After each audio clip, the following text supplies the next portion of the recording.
Yeah, today we about to go look at a property here. This property here is in some bad shape, people.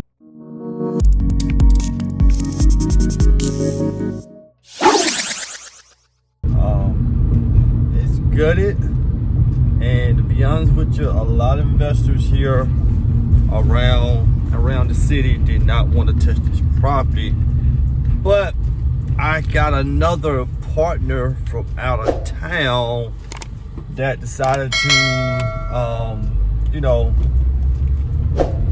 try to tackle this property, and kind of reached out for help on this house. It kind of reached out for help on this property and see what we can do. Again, I came across this property about a month or so ago, and when I first seen it, I was like, okay, this thing is gonna need some love, and it's gonna need some work. And this is the house here.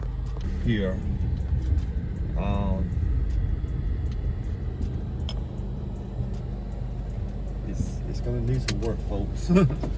Definitely gonna need some work. So what we doing here today, we're gonna walk it and see what we got. Again, I already done been here before and looked at the house.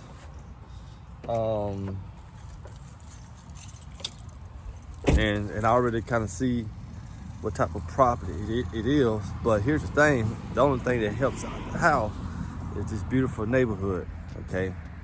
Over there on the other side of the neighborhood, I flipped the house. Probably about 6 months ago, I called Granny House.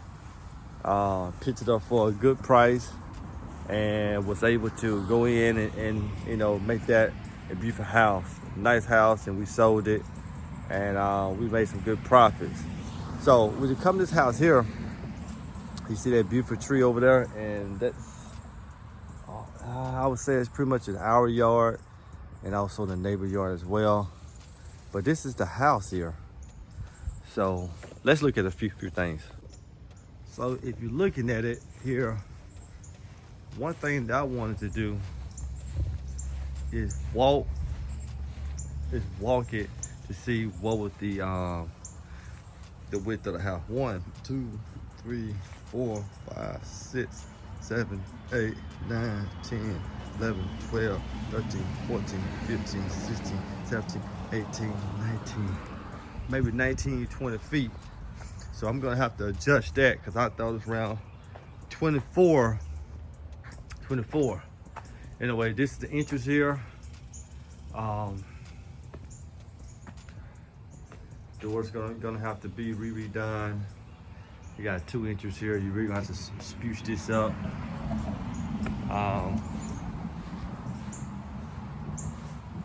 Roof totally redone. Yeah, roof is going to be totally redone. Got some facial work that needs to be redone as well. All new windows inside the property. So let me walk this here. I want to see the length as well. It's 1, 2, 3, 4, 5, 6, 7, 8, 10, 11, 12, 13, 14, 15, 16, 17, 18, 19, 20, 21, 22, 23, 24, 25, 26, 27, 28, 29, 30, 31, 32, 33, 34.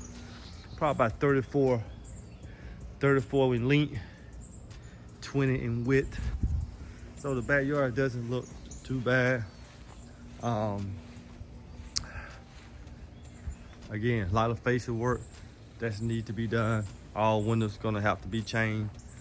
Brand new plumbing. Reframed up back in the back. We got this little new electrical boxes have to be updated.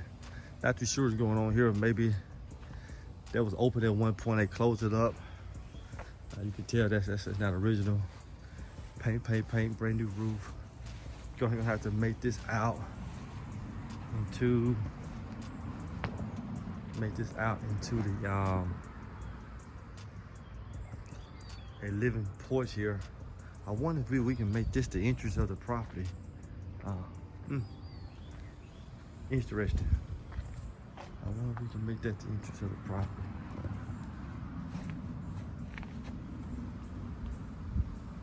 Interesting.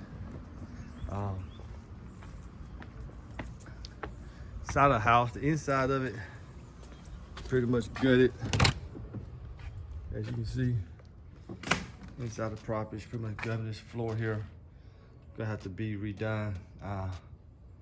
It's kind of dropped down here. I mean, it got some pretty good bones inside here, but it's gonna have to be refigured up the correct way. So when you think about the truth of the matter, when it comes to a property like this, you gotta say what went wrong, what happened, and is this property even worth even doing? And as I analyzed it, as I looked at it, I can pretty much say this is one of the most important lessons on flipping houses virtual. You know, a lot of guys flip houses virtual, meaning they're living in a whole other state and they're flipping houses right here locally and never seen a house sight unseen. You know what I mean? They're never coming out to the property, never having someone they trust in that city was another real estate investor, wholesaler, bird dog, agent, whoever. Never having anyone trusted come to the house to evaluate that property and see does it make sense. So as I'm looking at it, I'm very familiar with the neighborhood. I have bought a number of properties over there, so I know what they sell for. So if I'm a guy in New York City and I'm in Louisiana, I'm looking at my computer doing virtual wholesaling, I can look at the comps from there and say, wow, this house is at a cheap price because those houses around there are selling for a certain price. And you're like, this must be a deal. This must be a deal. So the truth of the matter, it's a deal price-wise, but not a deal the structure of the property. You know what I mean? There's too much going on with a property where you don't even think about rehabbing the house anymore. If anything comes to mind or consideration of having to tear that property down, okay? Tear that property down and pretty much start over, then you got a problem there. I mean, you got a big problem.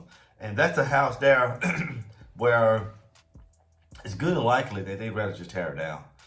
Because even when you rehab it, how the house is, the interest of the house, the design of the house, how it looks outside, for a flip, I don't think it'll support any numbers out there.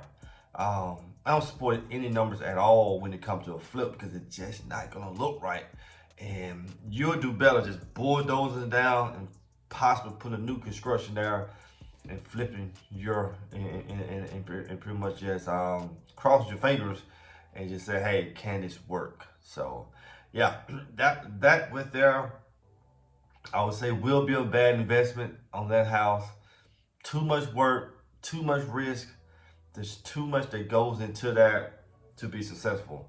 And those who tackle that, they're in for a rude awakening.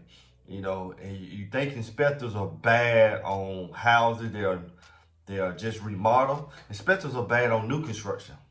So if they're bad on new construction and hard on these people, just imagine a house like that old, that how much work you got to put into it, that much from the ground up that you have to do, and the money you have to put into it doesn't make sense. And you know, me personally, I would say that would be a struggle. That would be a struggle. It would be something that I personally would have to think long and hard about and say, hey, I don't know, guys, this one probably not going to work. But it's a house that maybe someone's gonna take a chance on it, and I will monitor it, and we will see if it get remodeled, whatever, sold, whatever, in the near future. So come to think about it. So guys, when you're virtual wholesaling, you gotta remember to connect with people in that local city, people who you trust, people that are gonna give you the right values. Me personally, I would connect directly with a reputable contractor and a strong real estate investor, so you get it from both sides. It may, I mean, it may be worth you paying them $100 each to go out there and look at this house to save you hundreds of thousands of dollars of headache. So it's worth losing $200 or gaining $200 if everything works out. So that's my point on that. So what you guys need to do now is definitely help me with the channel here. Give me a bunch of thumbs up. Let's cheer. Let's hit those thumbs up and hit those likes. Definitely share with others as well. And most importantly, subscribe here to the channel. You get the latest and up-to-date videos and everything I'm doing in real estate from A to Z. I mean, everything I'm doing in real estate, from buying houses, buying whole, sub twos, rent to own, and flipping property, and a little bit of wholesaling sometimes, depending on how the inventories go. If it's something that I can't do something with at the moment, or whatever the case may be, I will likely try to wholesale those as well. But at the end of the day, it's all about finding your niche in real estate. And you can find your niche, and you get all the information right here on this channel. So don't forget to subscribe. Let's do some deals. I'm out.